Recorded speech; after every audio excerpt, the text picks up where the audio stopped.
오늘 합독한 말씀 빌립보서 4장 10절로 13절 말씀 가지고 기쁨 18번째로 자족함을 배울 때 얻는 기쁨이란 제목으로 함께 은혜의 말씀 나누겠습니다. 우리 한번 따라하시기 바랍니다. 자족함을 배울 때 얻는 기쁨. 우리는 저번 주에 바울이 마지막으로 이 빌립보 교인들에게 권면하는 권면의 내용을 살펴봤어요. 그게 뭐였어요? 첫 번째, 바르게 생각하라고 했어요. 6가지를 얘기했죠. 그 바르게 생각하라. 그리고 두 번째로 뭘 얘기했냐면 그 바울에게 배우고 받고 듣고 본 바를 행하라고 했어요. 생각하고 행하라고 했어요. 그 내용을 우리가 살펴봤습니다. 이럴 때 평강의 하나님이 너희와 함께 계신다는 약속의 말씀을 우리가 나누었습니다. 이렇게 그리스도인은 살아야 한다고 사도 바울은 빌립보 교회를 향하여 마지막으로 권면함으로써 이 빌립보 교회를 향한 권면의 내용을 마쳐요. 그리고 이제 오늘부터 은혜의 말씀을 나눌 내용들은 부록입니다. 편지를 마치면서 몇 가지 마무리 정리를 하고 있습니다. 여러분, 빌립보 교회가 어떤 교회입니까? 우리가 이미 배워서 다 알듯이 빌립보 교회는 사도 바울이 어려울 때 전적으로 도와준 교회였습니다. 바울은 여기에 대해서 감사하고 있었습니다. 받은 사랑과 받은 정성, 존경이 너무나 많았기 때문에 감사했어요.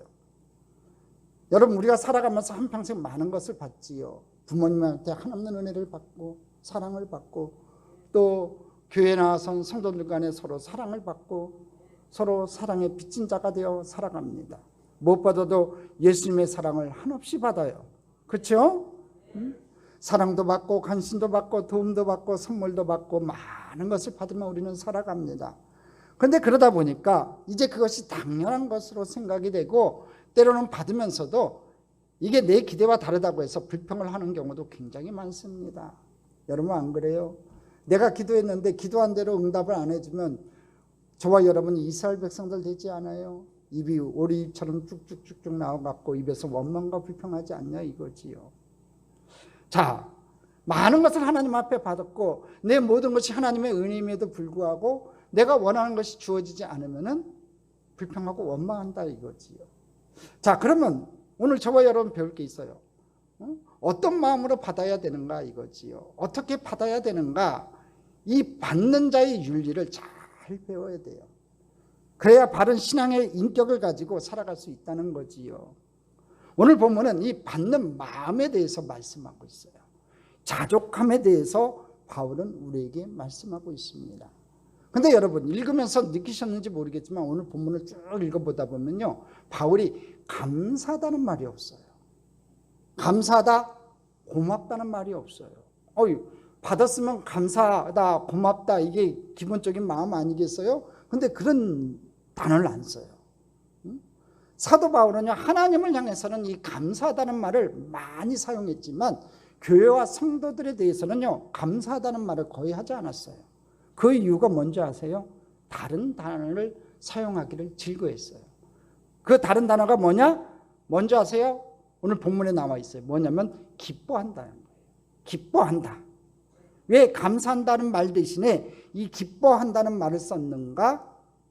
여러분, 감사하다는 말을 너무 많이 쓰면요, 또 달라는 말이 되기 때문에 그래요. 제가 봤을 땐 그래요. 바울이 그래서 감사하다는 말을 안 쓴 것 같아요. 감사하다 자꾸 많이 쓰다 보면 이게 또 달라는 말이 될 것 같아서 안 썼던 것 같아요. 예를 들어 볼게요. 제가 누구한테 선물을 받았어요. 그런데 그 선물을 받고 나서 아이고 감사합니다, 정말로 감사합니다, 너무너무 감사합니다, 뭐라고 할지 모르겠네. 여러분, 이러면요, 주는 사람이 좋기도 하겠지만 부담이 되는 거예요. 또 가져오라는 얘기로 들을 수 있다는 거지요. 결국 감사하다는 말이 도에 지나치면요, 준 사람에게 부담을 줄 수도 있다는 거예요. 그래서 사도 바울은 오늘 본문에서 이 감사하다는 말을 잘 생각해서 사용했다는 거지요. 윗사람으로부터 내가 사랑을 받았을 때는 얼마든지 감사하다는 말을 쉽게 할 수 있어요. 그런데 오늘 바울의 경우는 그렇지가 않잖아요. 그로부터 은혜를 받은 많은 사람들이, 성도들이 그를 존경하고 사모하고 사랑해서 도왔거든요. 그런 그들에게 아이고 고맙다 고맙다 또 고마워 고마워 그러다 보면 이게 그들에게 부담을 주는 거란 말이지요. 그래서 제가 봤을 때는 감사하다는 말을 안 썼던 것 같아요. 그래서 기뻐하다는 말을 썼어요. 그러니까 부담을 주지 않으면서도 그들의 행위를 격려하고 칭찬할 수 있는 제일 좋은 단어가 뭘까 생각하다가 그게 바로 기쁘다, 기뻐한다 그 말을 썼던 것 같아요. 자, 여러분들이 자녀들에게 가끔 선물을 받는 경우가 있지요. 선물을 받으면서 여러분 보통 뭐라고 말하세요? 이걸 왜 사왔니? 비싼데 사오지 말지. 필요도 없는데 이러면 안 돼요. 그러면 다시 못 받아요. 응? 또는 아이고 얘야 고맙다. 정말 고맙다 고맙다 고맙다. 이것도 안 되는 거예요. 그럼 어떻게 해야 되는 줄 아세요? 성경으로 돌아가서 오늘 본문대로 하면 돼요. 기쁘다 얘야. 기쁘다 지은아. 기쁘다 지영아. 그래야 되는 거예요. 응? 응? 참 좋다. 참 기분이 좋다. 응? 그래야 되는 겁니다. 기쁘단 말을 하기가 좀 뭐하면 예를 들어 음식을 대접한다 그러면 아이 참 맛있다. 음식은 먹으면서 아유 맛있다. 아주 내가 먹던 것 중에서 제일 맛있는 것 같다. 조선팔도에서 제일 맛있다. 응? 옷을 사왔으면 야 예쁘다. 너무나 좋네. 나한테 딱 맞네 하면서 기뻐하면서 입으면 되는 거예요. 사온 것을 묵혀두지 마시고 포장을 딱 찢어가지고 바로 기분 좋게 사용을 하면 되는 거예요. 그래야 주는 사람이 기쁘고 즐겁고 격려가 되는 것이고 부담도 없게 되는 겁니다. 사도 바울은 이 고맙다는 말을 윗사람으로서 가능한 자제하고 즐거워한다고 표현하고 있어요. 기뻐한다고 표현하고 있어요. 이 기뻐한다는 이 말이요 아주 기가 막힌 말이에요. 여러분 즐거워하는 부모님을 보면요 나도 즐겁고 또 기쁨으로 그 일을 계속할 힘을 공급받게 되기 때문에 그렇다는 거지요. 그래서 사랑을 받고 존경을 받고 도움을 받으면서 오늘 사도 바울은 자기의 마음을 세 가지로 표현을 해요. 첫 번째가 뭐냐? 크게 기뻐한다고 그래요. 10절입니다. 같이 한번 읽어보겠습니다. 내가 주 안에서 크게 기뻐함은 너희가 나를 생각하던 것이 이제 다시 싹이 나미니 너희가 또한 이를 위하여 생각은 하였으나 기회가 없었느니라. 자, 첫 번째가 뭐냐면요. 오늘 10절이 나오죠. 주 안에서 크게 기뻐한다 그래요. 주 안에서 크게 기뻐한다. 그냥 기뻐한다도 아니고 크게 기뻐한대요. 굉장히 기뻐하는 거지요. 왜? 돈이 생겨서? 성교비가 들어와서? 그게 아니에요, 여러분. 기뻐하는 이유를 오늘 10절에 두 가지로 말하고 있어요. 우리 번역에는 빠져 있지만 이유를 말하는 후티로 그 다음이 연결되어 있어요. 내가 주 안에서 크게 기뻐한다. 왜냐하면 후티 하고서 이제 이어진다는 거죠. 첫 번째가 뭐냐면은 다시 싹이 났기 때문에 그래요. 오늘 성경 그렇게 돼 있잖아요. 이제 다시 싹이 났으니. 자, 싹이 났다는 말이 뭡니까, 여러분? 지금 내가 보이는 물질 이 성교비를 선물로 받았어요. 지금 바울이 빌립보 교인들한테 이 성교비를 선물로 받았어요. 생각지도 않은 이 성교비를 선물로 받았어요. 근데 이것은 단순한 것이 아니다라는 이거지요. 그게 뭐냐? 싹이다 이거예요. 싹. 자, 여러분에게 한번 여쭤볼게요. 싹이라고 하는 것은 그 이전에 뭐가 있었다는 거예요, 여러분? 씨가 있었다는 거예요. 씨가. 씨를 뿌려야, 땅에 씨를 뿌려야 싹이 날 거 아니냐 이거지요. 근데 그게 보여요, 여러분? 안 보이는 거예요. 사진 좀 보여줄래요? 자, 저 싹이 어떤 싹인지 아시는 분? 제가 오늘 점심에 짜장면 사줄게요. 저거 싹 중에서도 특별히 저 싹을 제가 따왔어요. 자, 뭘까요? 아시는 분? 무슨 싹일까요? 오이 같지요. 자, 싹은 다 비슷해요. 저 싹은요, 오이가 아니라 수박 싹이에요. 왜냐면은 제가 우리 박혜민 지사님한테 한번 들은 얘기가 있어가지고, 박혜민 지사님은 수박을 좀 일찍 사가지고 먹고서, 참외도 사가지고 먹고서 씨를 밭에다 다 뿌린대요. 그러면 이제 그게 자라나갖고 한여름 동안 이제 따먹는다고 하는데, 그래? 이제 모종을 살까 하다가 저 4층 텃밭에 제가 수박 씨앗을 어떻게 얻어가지고 그것을 한번 심어봤어요. 심어놓고선 요놈이 나나 매일 아침 물릴 때마다 기도하고 올라오면 저는 이제 텃밭에 물을 주거든요. 물을 줄 때마다 계단한테 물 주고 오늘 났나 보면 안 나는 거예요. 두 번째 날도 났나 보면 안 나고 세 번째 날도 아무리 봐도 안 나요. 그래서 에이 박규민 지사님한테 나한테 거짓말했나 그랬어요. 근데 세상에 저번 주 이제 주일 지나고 화요일인가 수요일쯤 돼서 왜 신경도 안 쓰고 이제 안 봤어요. 계속 기도 안 나니까. 근데 이렇게 보니까 저 싹이 난 거예요. 그래서 어제 우리 집사람한테 보여줬어요. 저기 싹 났네 그랬더니 한 두세 개가 쭉 났더라고요. 아유, 여러분 씨를 뿌리고 시간이 지나고 한참 있으면 그 속에서 뭔가가 기적적인 상태로 변해요. 그게 바로 뭐냐면 그게 바로 싹이다 이거지요. 그런 얘기예요.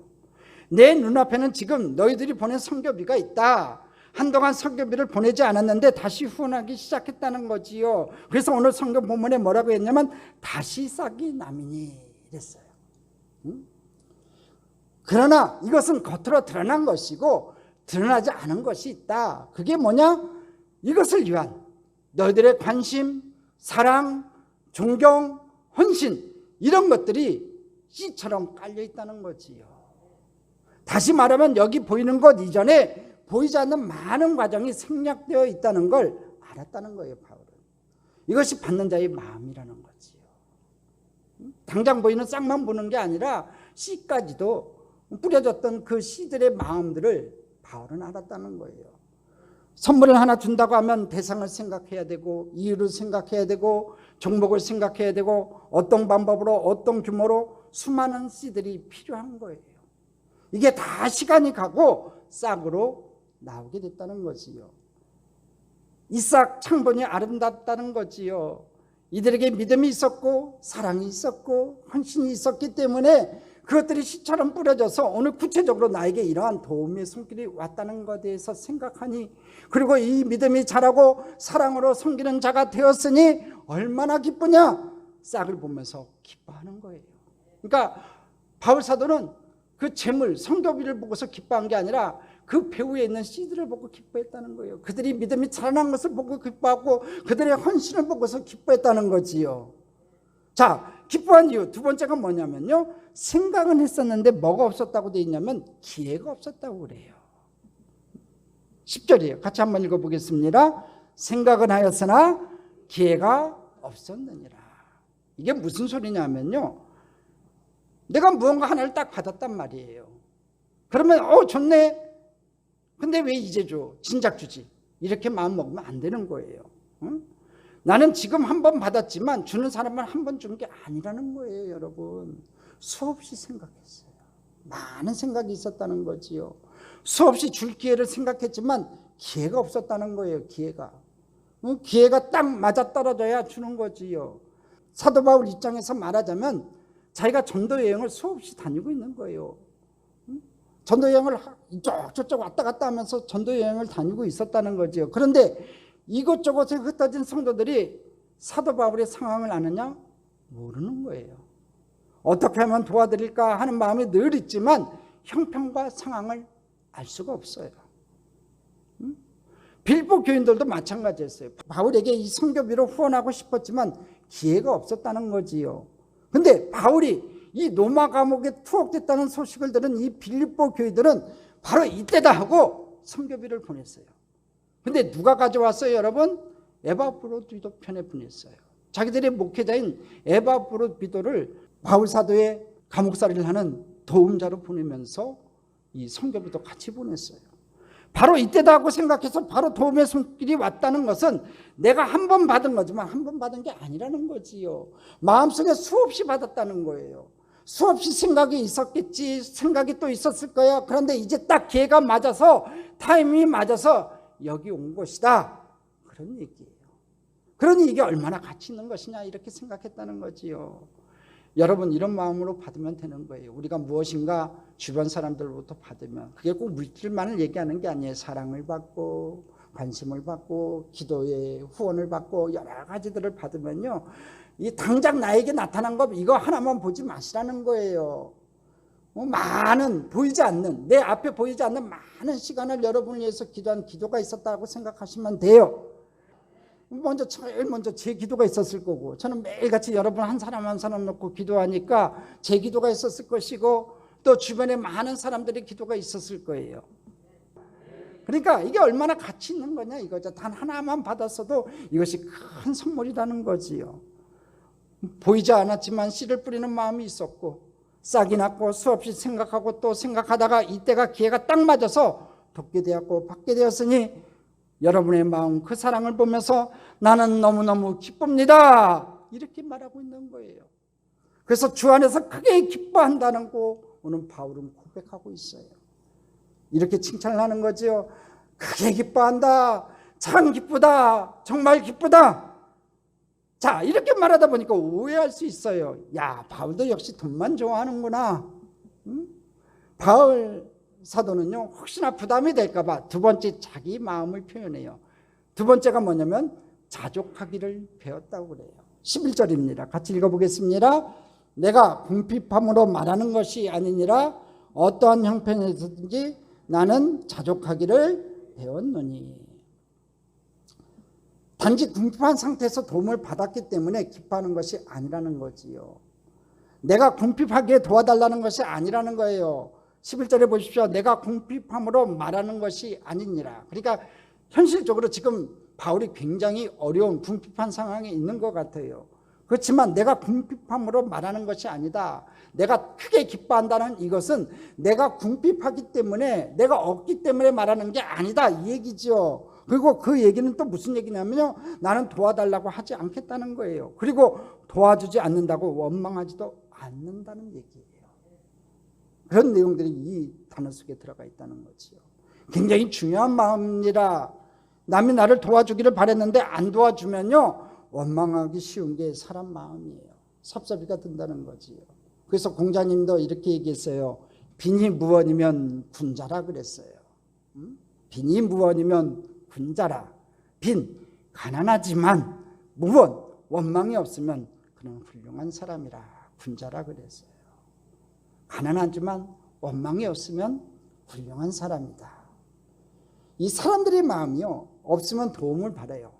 내가 없으면 도움을 바라는데 또 안 도와주면요, 원망이 생겨요.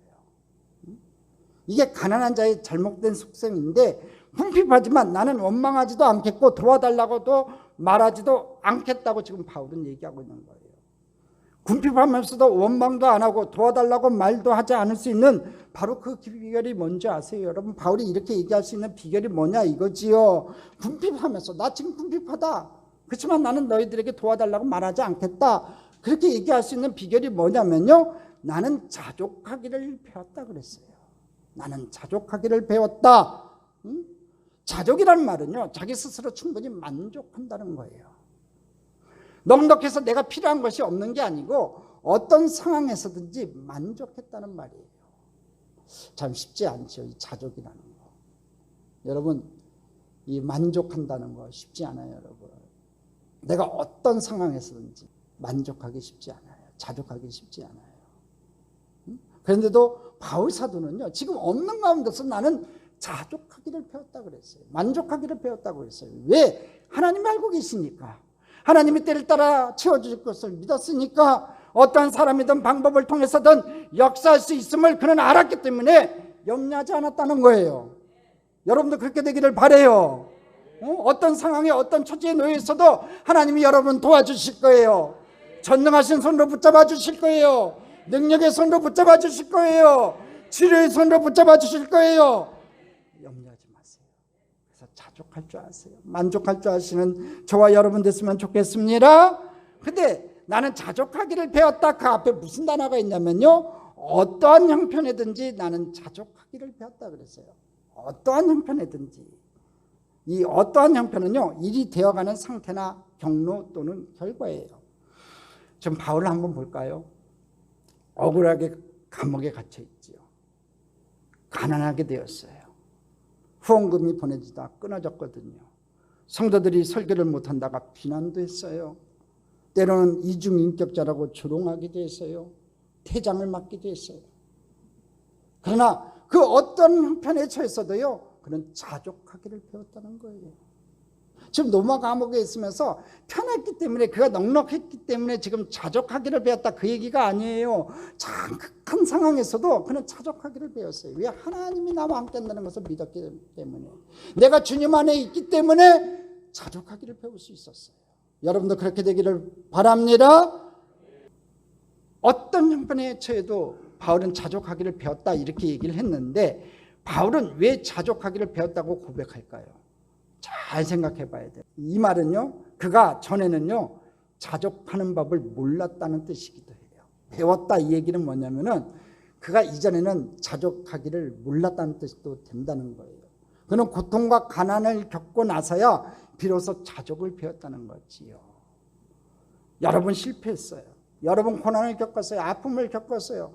그러고 나서 지나서 보니까 그 또한 나를 나되게 하시는 하나님의 사랑의 손길이었다는 것을 알았다는 거지요. 내가 너무 자고하지 않기 위해서, 내가 교만하지 않기 위해서 하나님께서 주시는 하나님의 징계의 채찍, 아니면 사랑의 채찍이라는 것을 그는 알았다는 거예요.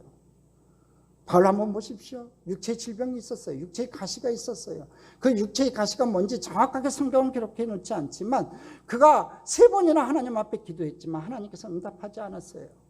그리고 그가 고백했던 고백이 내 은혜가 네게 족합니다 하고 고백했어요.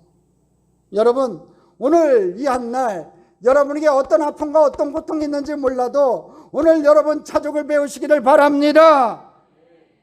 여러분이 당하고 있는 환난과 여러분이 당하고 있는 그 고통이 여러분 하나님의 사랑의 채찍인 것을 아시고, 여러분 그 고난과 아픔 속에서 하나님 앞에 감사함으로 나갈 수 있는 저와 여러분 되기를 주님의 이름으로 축복합니다. 하나님 앞에서 자족하기를 배울 수 있는 거 큰 은혜예요. 그런 사람은 어떤 사람이 가능하냐면요, 모든 게 하나님의 은혜입니다. 내가 가진 그 모든 것이 하나님의 은혜입니다 고백하는 사람이 그렇게 고백할 수 있어요.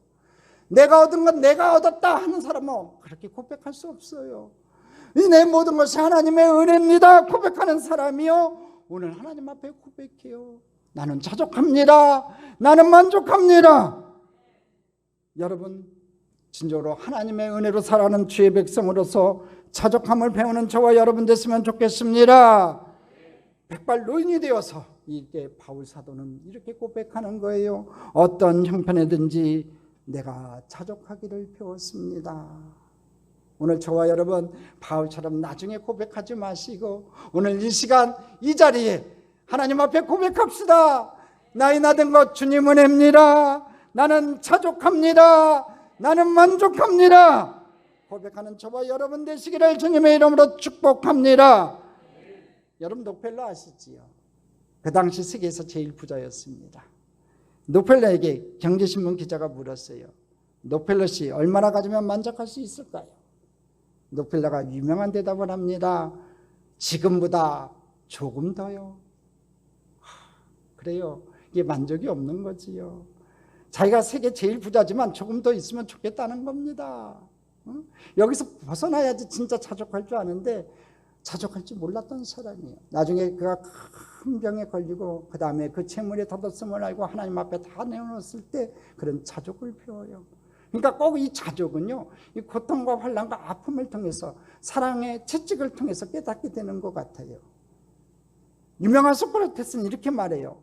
아테네에는 부자가 많다. 그러나 진정한 부자는 자족하는 자이다.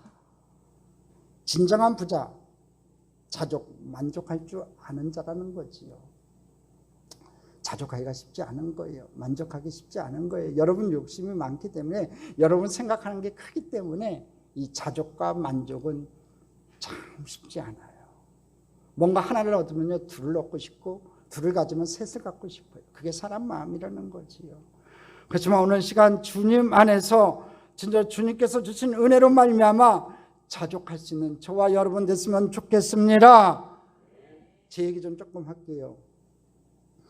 제가 이제 처음 단독 목회를 할 때가 언제냐면요, 여의도에서 사역하다가, 여의도에서 사역할 때는 부교육자였잖아요. 부교육자에다가 단독 목회를 시작한 게 인도 선교사 가서부터예요. 선교사 가서 기존 교회 가지 않았어요. 인도에 가서 개척을 했어요. 여러분 생개척했지요. 개척 예배 드릴 때는 선교사들이 와서 축하해주고 가니까 그 다음 주부터 당장 우리 최신에 가면 4명밖에 안 남네요. 낙심이 돼요. 제가 진짜 낙심이 되더라고. 우리 집사람 지은이, 지영이 어린애 둘 똘망똘망 나만 쳐다보는데 강제상에서 설교하는데 힘이 쭉 빠지더라고요. 그날 하나님께서 제게 주신 약속이 있었어요. 영희야, 네가 섬기는 교회에서 하는 어떤 설교든 최소한 은혜 받을 성도 한 명은 준비되어 있을 것이다. 내가 준비시켜 주겠다. 네가 어떤 설교를 하든 네 설교를 듣는 성도 한 명은 최소한 한 명은 은혜 받을 것이다. 응? 그러니 최선을 다해 설교해라. 낙심하지 말아라. 그 얘기였지요. 제가 아멘하고 받았어요. 숫자에 연연하지 말고 최선을 다해라는 그 말씀으로 받아들였어요. 이 약속을 믿고 숫자에 연연하지 않고 감사하며 만족하며 지금도 최선을 다해 설교 준비하고 설교를 해요. 저는 일주일 내내 이 주일날 여러분 앞에 나와서 이 설교하는 설교 원고를 다듬고 수십 번 다듬어요. 그리고 여러분 앞에 쓰는 거예요. 부족하지만 제가 거기다 기도 하나를 추구하고 있어요. 요새는 이 전주에 와서 제가 기도 이제 마지막 목회지니까 제가 하나님 앞에 기도를 하나 더 집어넣고 있어요. 하나님께서 약속은 그 약속이었고 이제 제 청혼을 하나님 앞에 드리고 있어요. 그게 뭔지 아세요? 하나님, 제가 섬기고 있는 교인들, 그 교인들에게 물건을 좀 주십시오. 저들로 부욕해 하여 주옵소서. 그래서 하나님을 위해 잘 쓸 수 있는 사람들이 되게 하시고 그 행복을 꼭 배워나갈 수 있게 해주세요. 그렇게 기도하고 있어요. 저는 들어주실 것으로 믿고 있습니다. 그렇죠, 하나님? 들어주실 거죠? 그럴 거예요. 꼭 들어주실 거예요. 자, 근데 하나님이 응답하셔갖고 여러분이 부자가 되셨는데 여러분만 위해 사용하면 하나님이 우리 보고 뭐라고 하시겠어요? 그렇게 살라고 내가 돈 줬냐? 너 그러려고 나한테 돈 달라고 그랬냐? 나만 배무는 부자는 여러분 부자가 아니라는 거지요. 하나님 나라가 나를 통해 왕성해야 되는 거예요. 그렇게 되기를 바랍니다. 여러분 재물 얻을 권세를 위해서 기도하세요. 세상에 흩어졌던 재물 하나님 전 앞으로 모을 수 있는 귀한 재물 얻을 권세를 얻는 여러분 되기를 주님의 이름으로 축복합니다. 그런 부자가 되기를 바랍니다. 지금 없으면 어때요, 여러분? 없으면 없는 대로 살아가면 되지. 그게 자족이라는 거지요. 이대로도 좋습니다. 하나님 감사하고 만족해요. 그러나 더 주시면 주의 일 열심히 더 할게요. 이게 부자라는 겁니다. 이러한 의미에서 우리 참좋은교회 교인들은 모두 자족할 줄 아는 부자가 되시기를 주님의 이름으로 축복합니다.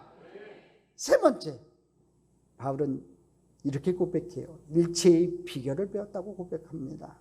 자, 세 번째 마음 12절입니다. 다 같이 합독하겠습니다. 나는 비천에 처할 줄도 알고 풍부에 처할 줄도 알아. 모든 일, 곧 배부름과 배고픔과 풍부와 궁핍에도 처할 줄 아는 일체의 비결을 배웠노라. 지금 바울이 뭐라고 고백해요? 일체의 비결을 배웠대요. 자, 일체의 비결을 배웠다. 이 말이 뭐예요, 여러분? 나는 어떠한 상황에도 잘 적응할 수 있고 더 나아가서 그 속에서 하나님의 뜻을 이룰 수 있다, 이 얘기예요. 부자의 생활에도 익숙할 수 있고 가난한 자의 삶도 익숙할 수 있다는 거예요. 사실 바울은요, 하나님을 위해서 일하는 가운데 많은 궁핍을 경험했어요. 그러나 하나님이 채우시는 능력도 보았고 하나님이 섬세하게 공급하는 그 하나님의 은혜와 그 섬세함도 경험했어요. 우리도 그렇지 않아요, 여러분? 인생 가운데 살면서 여러분, 내가 진짜 힘들고 어려울 때 하나님께서 공급하신 그 은혜도 체험하지 않아요? 저는요, 목회하면서 여의도만 있을 때는 그걸 몰랐어요. 뭐 여의도는 달마다 꼬박꼬박 월급이 사례비가 나오니까 그걸 몰랐는데 인도에 가서도 마찬가지고 저 부산에 가서 이제 지교회를 거기도 창립을 한 거니까 개척을 한 거니까 거기도 그랬고 이 전주도 마찬가지고 모든 것이 하나님의 은혜라는 걸 알아요. 이 교회가 성도들에게 하나님께 복을 주셔서 여러분들이 하나님의 감사한 마음으로 헌금하는 그 헌금으로 그것이 모아져 갖고 이 교회가 운영된다는 것을 그때서야 깨닫고 그 은혜가 얼마나 큰 은혜인지를 알게 됐어요. 우리 집사람한테 늘 미안한 마음이 뭐냐면은 풍족함을 안겨주지를 못했어요. 이게 풍성함의 그 열매들을 이렇게 안겨주지를 못했어요. 인도 간 그날부터 지금까지 늘 마음 졸이고 살고 어렵게 살았어요. 그래도 감사한 게 하나가 있어요. 우리 집사람이 재정 때문에 힘들어하는 모습을 보고 제가 힘들어하니까 우리 집사람이 그 얘기합니다. 목사님, 굶은 적 있어요? 그래요. 하나님이 아무리 힘들고 어려도 우리 내 식구 굶긴 적 있냐 이거지요. 아니, 그렇죠. 목사님, 쌀 떨어지면요, 목사님 좋아하는 국수 끓여 먹으면 되고 수제비 해 먹으면 되고 그것도 없으면 우리 금식하면 되는 거예요. 그래요. 일체의 비결을 배운다는 거. 하나님의 일을 위해서 많은 궁핍을 경험했던 이 바울. 그게 뭔지 제가 좀 이제는 이해를 할 것 같아요. 저도 하나님이 채우시는 능력을 보았고요.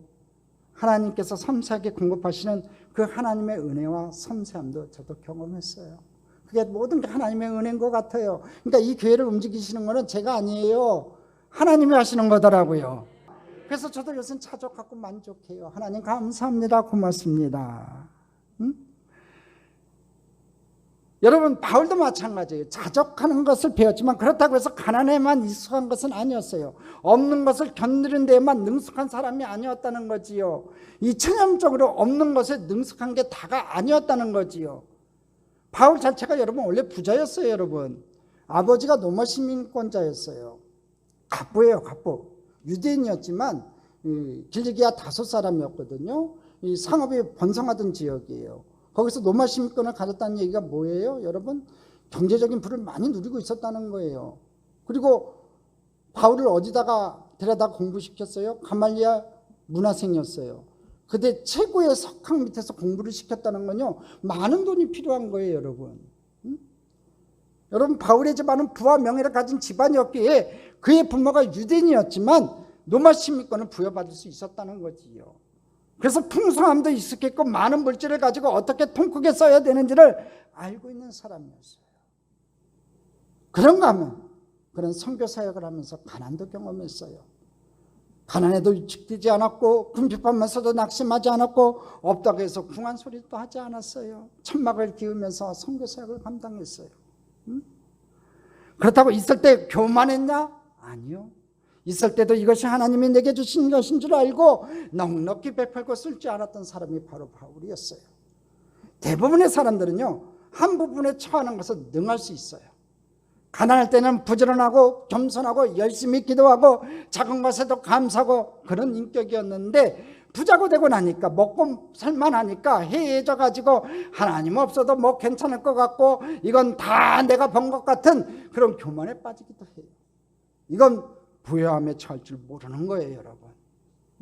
그런가 하면 있을 때는 감사하고 기뻐하고 즐거워하고 봉사도 하고 열심히 했는데 하나님이 잠시 그것을 옮기시자 거기에 대해서 못 견뎌하고 불평하고 원망하고 짜증내고 그리고 눈치 보고 위축되고 낙담하면요, 이건 가난에 처할 줄도 모르는 거예요. 여러분, 살다 보면 이런 일도 있고 저런 일도 있어요.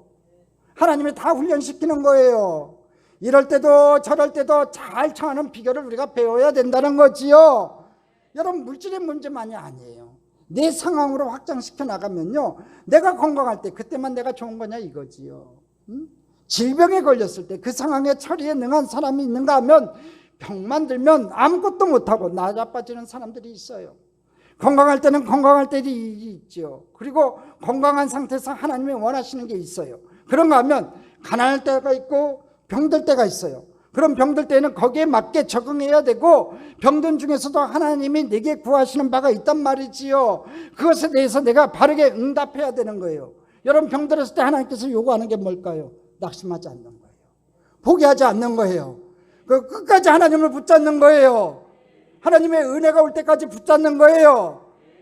여러분 두 가지를 함께 배워야 된다는 거지요. 그게 일체의 비결을 배웠다 그런 뜻이에요. 우리는 다 가난할 수도 있고 부할 수도 있어요. 오늘 여러분들 오늘 바울처럼 그 일체의 비결을 배우시는 축복의 백성이 되기를 주님의 이름으로 축복합니다. 내가 부할 때도 부한 자로서 하나님 앞에, 내가 가난해도 하나님 앞에 당당하게 살아갈 수 있는 축복의 백성이 되어야 될 줄 믿습니다. 나는 일체의 비결을 배웠다 이렇게 얘기하고 마지막으로 바울은 믿음의 고백을 해요. 그게 13절입니다. 우리 13절 다 같이 합독합니다. 내게 능력 주신 자 안에서 내가 모든 것을 할 수 있느니라. 너무나 유명한 말씀이 있지요. 내게 능력 주시는 자 안에서 내가 모든 것을 할 수 있느니라. 내가 모든 것을 할 수 있다. 수많은 그리스도인들이 이 말씀을 의지하고 일어섰어요. 걸 수 없는 사람이 이 말씀을 붙잡고 걸었고 살 수 없는 사람들이 이 말씀을 붙들고 살았어요. 이 말씀 위대한 말씀이지요. 제가 어릴 때 교회학교 선생님이 이런 말씀을 하셨어요. 빌사이삼 꼭 외워라. 빌사이삼. 빌사이삼이 뭐예요? 빌삼이 빌립보서 4장 13절이에요. 빌사이삼. 내게 능력 주신 자 안에서 내가 모든 것을 할 수 있느니라. 우리 다시 한번 합독합시다. 시작. 내게 능력 주시는 자 안에서 내가 모든 것을 할 수 있느니라. 요절 말씀이에요. 다음 주까지 꼭 외워오세요. 예? 다음 주에 한번 시험 볼 거예요. 일어나서 한번 외워보세요 할 수도 있으니까 다음 주에 다 안 나오는 건 아닐 테고. 내게 능력 주신 자 안에서 내가 모든 것을 할 수 있느니라. 너무나 유명한 말씀이지요. 근데 여러분 이 말씀의 포인트를 놓치시면 안 돼요. 많은 사람들은요 할 수 있다 할 수 없다에 초점을 맞춰요. 그것에 위해서 자기의 가능성을 봐요. 그리고 함부로 할 수 있다고 없다고 말을 해요. 그런데 그것보다 더 중요한 것은 뭔지 아세요? 내가 능력 주시는 자 안에 있는가 없는가의 문제예요. 하나님은 그걸 묻고 있는 거예요. 오늘 여러분이 능력 주신 자 안에 있는가 없는가 그걸 체크하라는 거예요. 내가 능력 주신 자 안에 있는가, 지금 이것이 능력 있는 그분의 뜻인가, 내가 그분의 뜻을 초점으로 하여 살아가고 있는가, 그것이 더 중요하다는 거예요. 여러분 내 관심사가, 내 초점이 능력 있는 그분의 뜻에 그 안에 있으면요 할 수 있는 거예요. 할렐루야. 순서가 그렇게 돼야 된다는 거지요. 그래서 하나님은 우리의 진실한 고백을 원해요. 하나님 나는 할 수 없습니다. 그렇지만 할 수 있는 분은 내가 아니고 하나님이십니다. 하나님이 하십니다. 이걸 믿습니까 여러분? 중요한 것은 하나님이 누구를 통해서 역사하느냐 이거지요. 누구를 통해서 역사하는 줄 아세요 여러분? 나는 할 수 없다고 고백하는 사람이에요. 그러나 하나님을 바라보며 하나님은 하실 수 있다고 고백하는 사람을 통해서 하나님은 역사하신다는 거예요. 오늘 이 한 날 여러분 고백하세요. 하나님 나는 아무것도 할 수 없습니다. 그렇지만 하나님은 하실 수 있습니다. 고백하고 나가는 저와 여러분 다 되시기를 주님의 이름으로 축복합니다. 내가 다 할 수 있어, 내가 다 할 수 있어, 내가 해서 내가 복음이 충만해서는 안 된다는 거지요. 여러분 저와 여러분이 할 수 있는 건 아무것도 없어요. 내 자신도 내 마음도 못 다스리고 내 자식들도 내 마음대로 못 다스리고, 여러분 내 마음대로 되는 것보다 내 마음대로 안 되는 게 더 많지 않아요? 인생 그렇게 되는 것 같더라고요. 보니까 인생 살아보니까 젊었을 때는 동욱이 때만 해도 내가 뭐든지 다 할 수 있다고 생각했는데 세월이 흐르고 나서 보니까 내 마음대로 안 되는 게 더 많은 것 같아요. 내가 다 할 수 있다, 내가 다 할 수 있다, 절대로 이런 생각 가져서는 안 돼요. 난 할 수 없습니다. 난 아무것도 할 수 없습니다. 그러나 하나님은 하실 수 있습니다. 하나님의 능력 안에서 모든 것을 할 수 있습니다. 고백하는 저와 여러분 되기를 주님의 이름으로 축복합니다. 내가 다 할 수 있다고 고백하는 사람은요 아직 철이 안 든 거예요. 여러분 나는 할 수 없는 거예요. 이 세상 모든 것, 재물 얻는 것도 마찬가지고, 자녀들의 문제도 마찬가지고, 건강의 문제도 마찬가지고, 나는 할 수 있는 게 아무것도 없어요. 그렇지만 능력 주시는 그분 안에서, 내가 주님 안에서 주님의 그 능력 아래 있을 때 저와 여러분은 모든 것을 할 수 있는 능력의 축복의 백성이 될 줄 믿습니다. 그렇게 고백하는 사람을 통해서 하나님은 역사하시고 그런 사람을 통하여 온전한 영광을 받으신다는 거지요. 그러므로 여러분 정직하게 고백하세요. 오늘 시간 정직하게 고백하세요.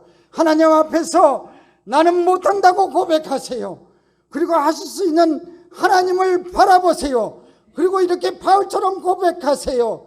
내게 능력 주시는 자 안에서 내가 모든 것을 할 수 있느니라. 내게 능력 주신 자 안에서 내가 모든 것을 할 수 있느니라. 이 복된 날 이 바울의 고백이 여러분의 고백 되시기를 주님의 이름으로 축복합니다. 축복합니다. 축복합니다.